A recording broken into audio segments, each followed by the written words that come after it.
What people don't understand about aid in dying is that it's an individual choice. There's no compulsion.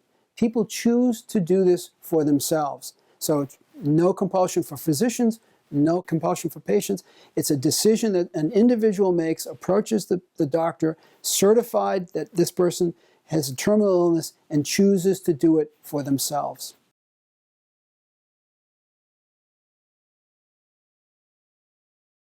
I see aid in dying as part of a spectrum of caring and compassion for these patients, and not, as we know, not everybody will choose that option, but for those people who find that they're either suffering excruciating pain or they're very much at the end of their life, having this option available to them would be a great comfort.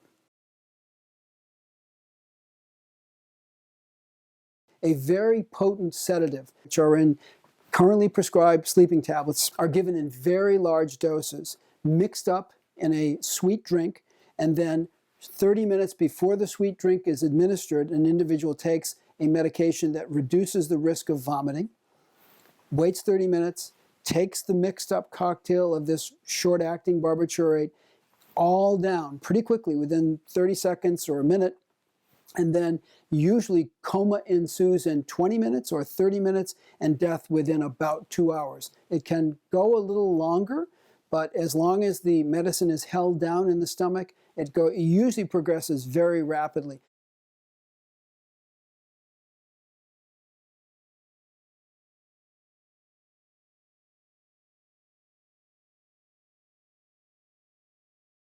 I like the option. There are limitations to the magic that physicians and other caregivers have in their bag of tricks. And when we get to this point with some patients, we're beyond what the profession really can do for them. You know, I'm reminded very much of the comments that were made by Governor Brown in California. And what he said is, I'm not sure what I would do if I were in a situation and suffering excruciating pain, but I know that it would be a great comfort to realize I had an option. And that was what propelled him to sign the legislation in California. I feel very similarly to Governor Brown.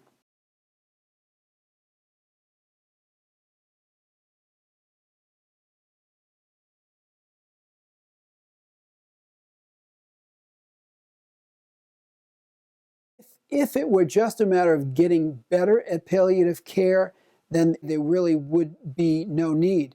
But the tools of palliative care have limits, and that is why we need this final option, it seems to me, to augment both hospice and palliative care. I wish it were enough, but I worry that it isn't, and I'm convinced that it's not.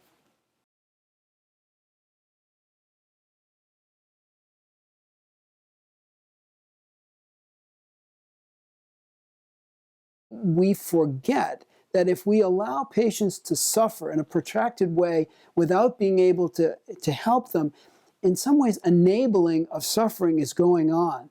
And so is that doing no harm?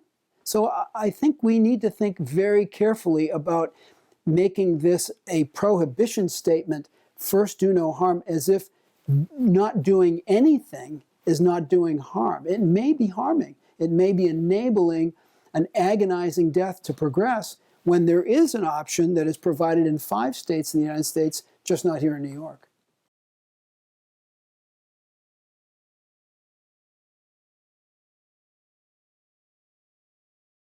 I think of suicide as being a healthy individual, perhaps with a troubled psyche, perhaps with a behavioral or mental health problem. See aid in dying serving people who have a terminal illness, a certified terminal illness. They are dying.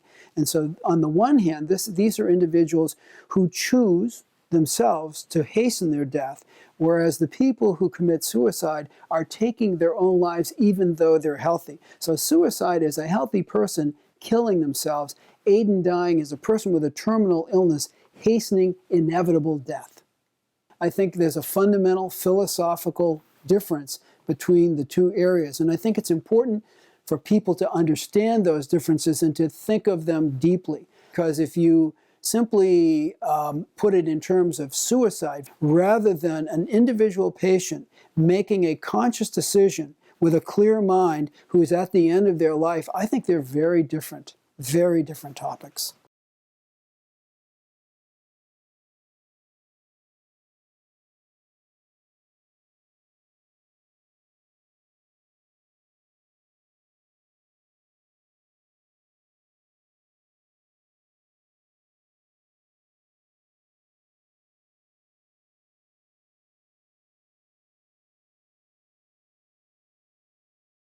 I'm heartened by the fact that the Medical Society of the State of New York share huge amounts of philosophical ground with choices, compassion and choices.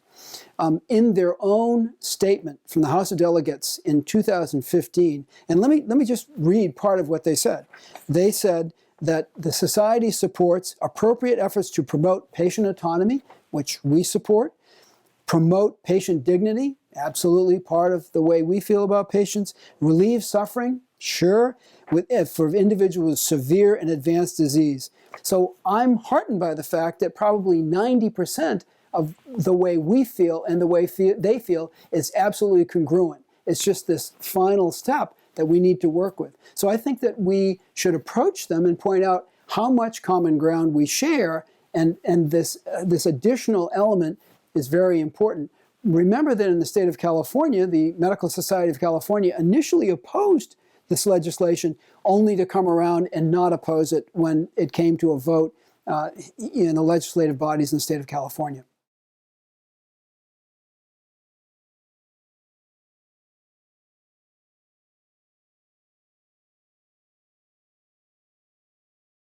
I think a lot of talking, and I think a lot of helping them understand that we all share a common ground. We share a desire to have a compassionate approach to patients with terminal illness. We agree with that. The only place where we disagree is the enabling of that patient to have a dignified end on their own terms, in their own dwelling, wherever they choose. That's the difference.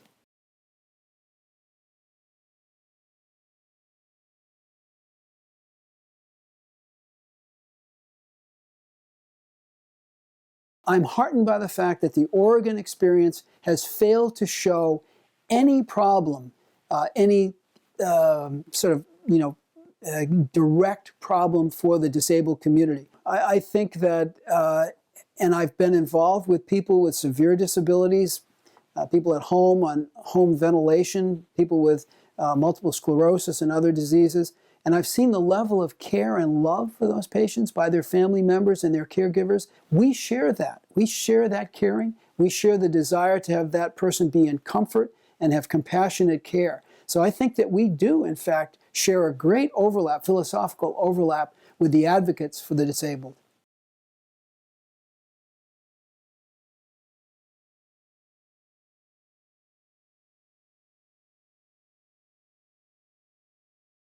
New York physicians are reluctant to support this, initially because by their very nature, physicians tend to be conservative.